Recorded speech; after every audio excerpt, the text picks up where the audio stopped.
তামোল খুৱাই নাৰী বশীকৰণ কৰা তান্ত্ৰিক উপায়। সন্ধিয়াৰ সময়ত তামোল, পাণ, চূণ, খয়েৰ কিনি আনিব। কিনোতে দৰদাম কৰিব নালাগে। সেই তামোলখন হাতত লৈ তলৰ মন্ত্ৰ 3 বাৰ পঢ়ি প্ৰতিবাৰ একোটা ফু আৰু শেষৰ বাৰত 3টা ফু দিব। সেই তামোল অভীষ্ট নাৰীক খুৱাই দিলে বশীভূত হ'ব। মন্ত্ৰটো হ'ল: মেঘ বৰণ পানেৰ টুই, ৰাতুল বৰণ গুয়ো, ৰক্ত বৰণ খয়েৰ আৰু শংখ বৰণ চূণ। একত্ৰে কৈলা চাৰদ্ৰৱে সমতুল, খাইলে অমুকি হৈ পাগল, অমুকি দেখিলে হৈ ছাগল, কাৰ আইকে বাবা সিদ্ধগুৰুৰ আইকে। ইয়াত যে মই ক'লোঁ অমুকি বুলি, সেই অমুকি ঠাইত আপোনালোকে যিজনী নাৰীক বশীভূত কৰিব খুজিছে, বশীকৰণ কৰিব খুজিছে তাইৰ নাম ল'ব। যেনে খাইলে অমুকি হৈ পাগল, ইয়াৰ ঠাইত যেনিবা সীতা বুলিয়ে কৈছোঁ নাৰীগৰাকীৰ নাম। খাইলে সীতা হয় পাগল, সীতা দেখিলে হয় ছাগল, তেনেকৈ এই অমুকি ঠাইত ক'ব লাগিব। আৰু 2 নম্বৰতে আমি জানো আহক, লাজুকীলতা বনেৰে নাৰী বশীকৰণৰ তান্ত্ৰিক উপায়। শনি বা মঙলবাৰে লাজুকীলতা শিপা মূল উঠোৱা নিয়মমতে উঠাই তলৰ মন্ত্ৰেৰে 7 বাৰ অভিমন্ত্ৰিত কৰি বগা সূতাৰে নিজ কঁকালত বান্ধি ল'লে অভীষ্ট নাৰী বশীভূত হ'ব।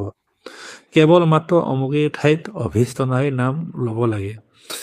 ইয়াত যে মই ক'লোঁ শনি বা মঙলবাৰে লাজুকীলতা শিপা মূল উঠোৱা নিয়ম। মূল উঠোৱা নিয়মটো হ'ল আপুনি লাজুকীলতা শিপা বা মূলটো উঠাবলৈ যাওঁতে আপোনালোকে তামোল পাণ এযোৰ দিব লাগিব। তামোল পাণ এযোৰ দি আপোনালোকে সেই তেতিয়া মন্ত্ৰ এটা আছে, সেইটো মন্ত্ৰটো জপ কৰিব লাগিব।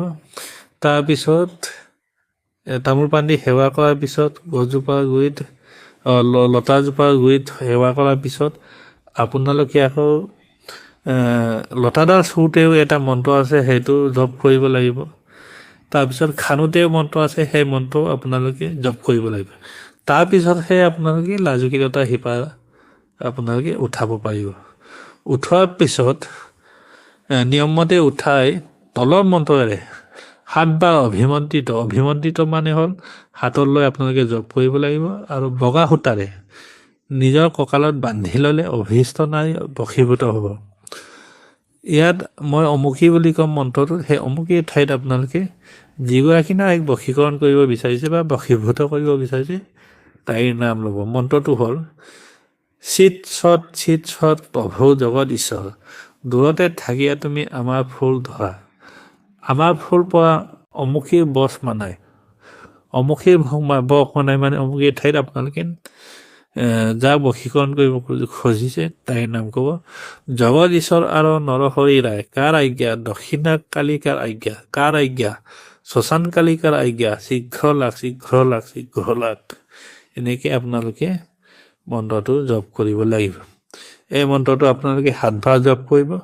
তাৰপিছত বগা সূতাৰে লাজুকীলতা শিপাডাল আপোনালোকে বান্ধি কঁকালত পিন্ধিব লাগিব। তেতিয়া আপুনি যিগৰাকী নাৰী আপুনি বশীকৰণ কৰিব খুজিছে সেই নাৰীগৰাকী বশীভূত হৈ যাব। মন্ত্ৰটো আকৌ এবাৰ মই কৈ দিছোঁ: চিত ছত প্ৰভু জগত ঈশ্বৰ, দূৰতে থাকিয়া তুমি আমাৰ ফুল ধৰা। আমাৰ ফুল পৰা অমুকিৰ বশ মানাই, অৰ্থাৎ এই অমুকিৰ ঠাইত যেনিবা মই পদ্মা বুলি কৈছোঁ, আমাৰ ফুল পৰা পদ্মাৰ বশ মানাই, তেনেকৈ আপোনালোকে ক'ব। জগত ঈশ্বৰ আৰু নৰহৰি ৰায়, কাৰ আজ্ঞা?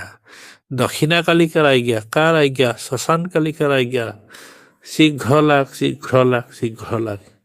এনেদৰে কৰিব। আপোনালোকে সম্পূৰ্ণ বিশ্বাস আৰু সৎ উদ্দেশ্যত সম্পূৰ্ণ ভক্তি, শ্ৰদ্ধা আৰু বিশ্বাসেৰে যদি আপোনালোকে এনেদৰে কৰে তেতিয়া নিশ্চয় এই মন্ত্ৰটোৱে আৰু এই তান্ত্ৰিক উপায়টোৱে বা পদ্ধতিটোৱে আপোনালোকৰ নিশ্চয় কাম দিব বুলি আশা ৰাখিলোঁ। ধন্যবাদ।